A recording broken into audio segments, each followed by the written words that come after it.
reminisce at all how that came to be and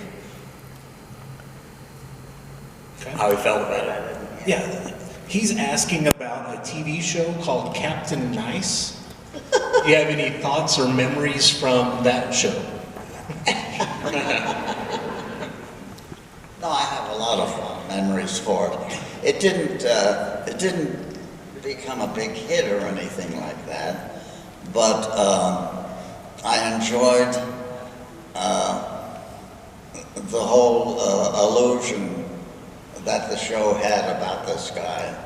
And the writers were pretty good at comedy, and I like to play comedy, and so I really enjoyed it. I don't know what else to say about that.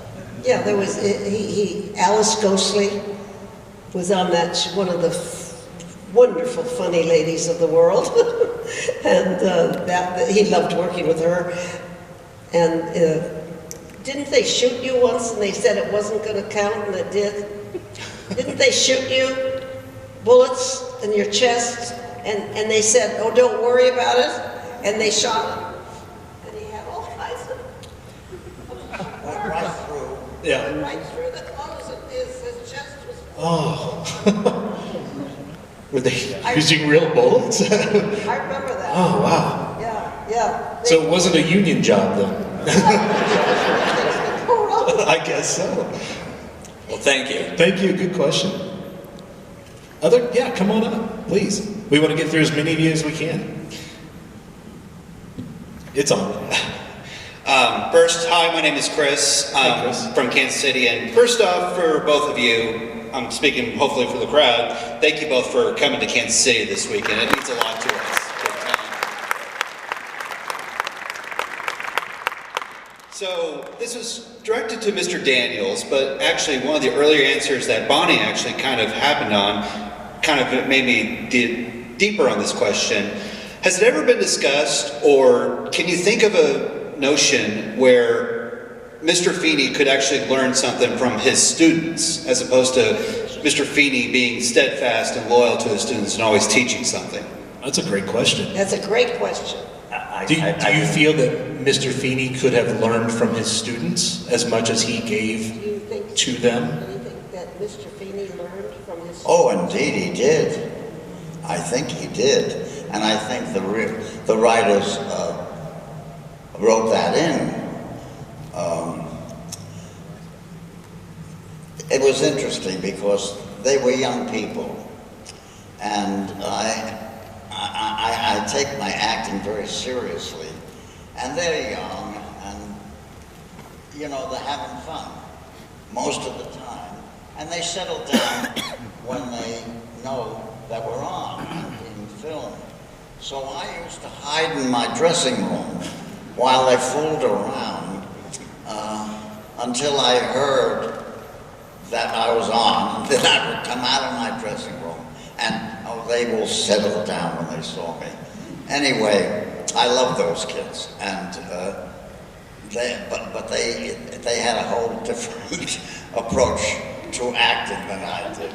I was too serious, really, for God's sake. Yeah, Bill, because they were looser and could improvise, and that helped you. Well, yes, it did. It helped you because you're so precise. Yes. You know, you used to kid me on Staying Elsewhere because should we take a break while Miss Bartlett learns her lines? You know, that kind of thing. He would be very tough on me and Ed Begley. And the kids, he couldn't be tough on them because they were kids. But he realized that some of that fun that they were having was important. Yes. Good question, Chris. Thank you. Thank you. Yeah. Hi, come on up. Hi, I'm Allie. Hi, Allie. I grew up watching Boy Meets World and later on went into watching Girl Meets World as well. I had wondered what your favorite piece of advice you gave as Mr. Feeny was. What would be your favorite piece of advice that Mr. Feeny gave to his students? Can you think of a piece of advice that was in the script that you delivered to those students that you particularly connected with? That's a tough question. But what about the thing about when the boy went to the went to see something important, like it was something that happened in the world, and he missed school? Wasn't there an episode like that? He missed school, and you thought that was important because when you went to see Jackie Robinson play, and you said you wouldn't have missed that for the world. My brother took you away from Northwestern. Yeah, And that came up on the show. it did. It came up on the show when, I think it was Ben stayed up to watch something special.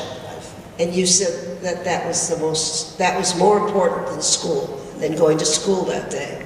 Yes. Which I would not have done, but do you know which one I mean? I remember it so well. Wasn't that when Corey's dad had him staying up through the night to watch the baseball game whenever, watching the Phillies, yeah? Watching a baseball game? Is that he was staying up to watch a baseball game? Yeah.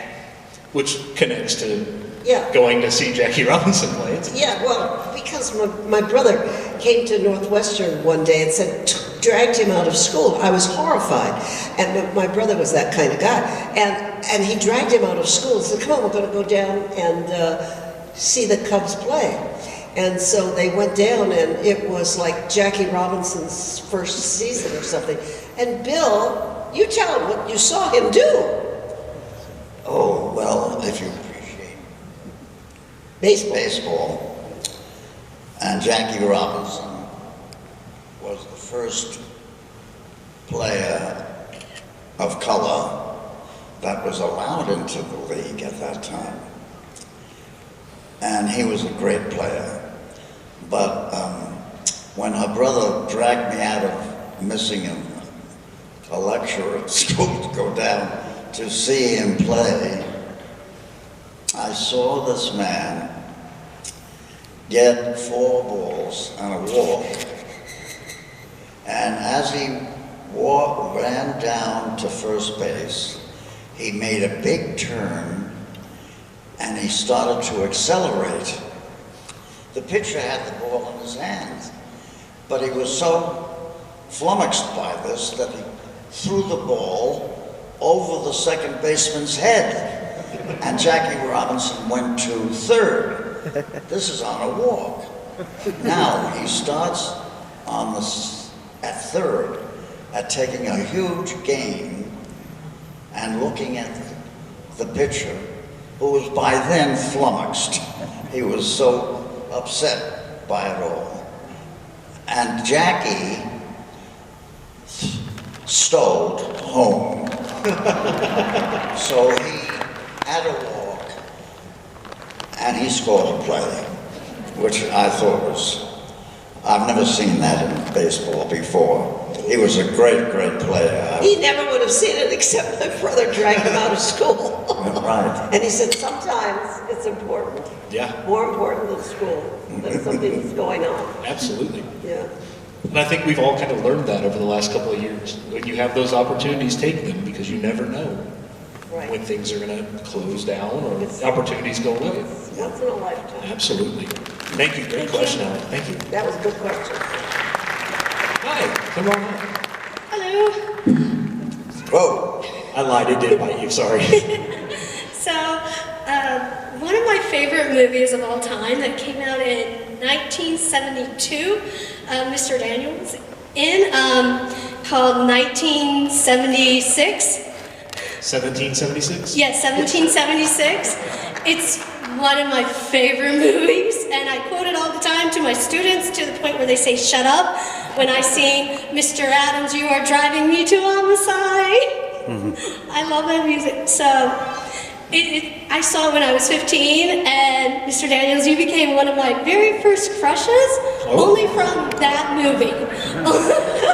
Better be careful. She's got a crush on your husband. Yeah, only from that movie. I might have a little one myself, to be honest. So my question is, was there since it was a musical, was there like a lot of goofing off on that set? Because you got like Benjamin Franklin doing the can-can with his staff going down the stairs with a couple other people from Congress. So was it like... So was it a loose set? Was it fun? Was it relaxed? Or was it still pretty buttoned up? Is that what you're getting at? So on 1776, because there was a lot of music involved in that film, was it more relaxed, a more relaxed set, a more relaxed shoot, or was it still pretty buttoned up? Was it what? Because there was so much music in 1776, did that make it a more relaxed rehearsal because everybody was enjoying the music? Or was it still very strict? I don't know. Everybody in the show loved the show, but there were a lot of people who thought that celebrating that was a mistake, and that the show would never be successful about that. And of course they were all wrong. The show really ran for, I played it for 2 years. 2 years and 2 months. It was my favorite show. And John Adams was my favorite person to look up and read about. And I read a lot about him. And it's my favorite role. In answer to your question, I'm sorry, Peter Hunt, who was the director, never stopped laughing. He sat out in front and laughed and laughed and laughed at everything that happened. He so enjoyed it. He so enjoyed directing. It was his life, really, is the main thing in his life. And Peter, I think, kept it all very light, very light. Yeah. Yeah. Thank you. Thank you. Good questions. Hello. Come on in. Hello. Hi. You guys are 100% couples goals. Everyone here dreams of this. On your guest role on the Golden Girls, well, what Golden Girl do you most identify with or enjoy the most? Me? Yes. Okay. Well, I was on the show. Did you know that? Yeah. Yes. Yeah. I played a mean, not a very nice lady. And I was surprised that because I didn't think I played it that badly, but I was surprised the audience booed me. I was there when it came out, they booed me. And Bill said, don't ever play an anti-Semitic role again. Not a good idea. So, but I knew B very well because B's husband and Bill were in a play together, and then we all kind of got together several times, and B adopted 2 boys, and we adopted 2 boys. So every time she saw me, she said, Bonnie, what did you tell him about the mother? What did you tell him about the mother? And I said, well, I did what the book suggests. I said, I told him everything good that I knew about the biological mothers. She said, oh, I didn't do that. I told him she was dead. Because she couldn't have faced, that. She was a marshmallow inside B. Arthur.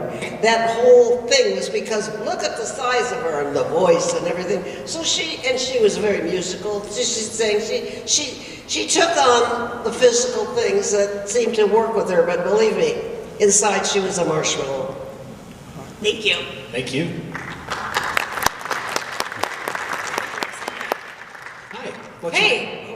You're okay. Go ahead. Okay. Hi. So I actually was a public school teacher for 6 years, and B. Arthur's role in Golden Girls and Mr. Feeny were... Yeah. Yes. So, my question though was, Mr. Feeny, he built such strong relationships with his students. Did you have a teacher that did that with you? That was like... That's a good question. Mr. Feeny had such a strong relationship with his students. Did you have a teacher in your past that you felt a strong connection to?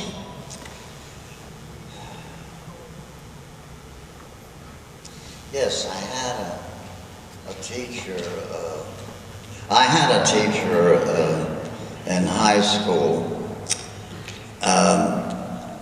but I was also performing quite a lot on television, on radio first and then television. And so I, didn't study that much. But she was very interested in Spain and lectured in Spain, about Spain, and I knew something about it, and so I always spoke up about Franco and all that was going on. And after this one session, she stopped me as I was leaving class and she said, you're so poor at learning Spanish, and yet you talk about Spain and Franco and all that's going on. Oh, what's the deal there? And I said, well, it interests me, and I don't have that much time to study it. I was working. My sisters and I were performing all the time. So he flunked Spanish. But he loved the teacher. I mean, usually if you love the teacher, you he loved her because it was political. Bill reads the New York Times from cover to cover and every day, and has since he was a little boy. He always reads the New York Times. Now that's his education as a kid. It's the best newspaper in the country, and perhaps in the world. I'm not exaggerating, and it's my Bible. And I read it cover to cover every day. Very good. Good question. Hi, what's your name? Miranda. Hi, what's your question? So I actually watched Girl Meets World and Boy Meets World in the completely wrong order.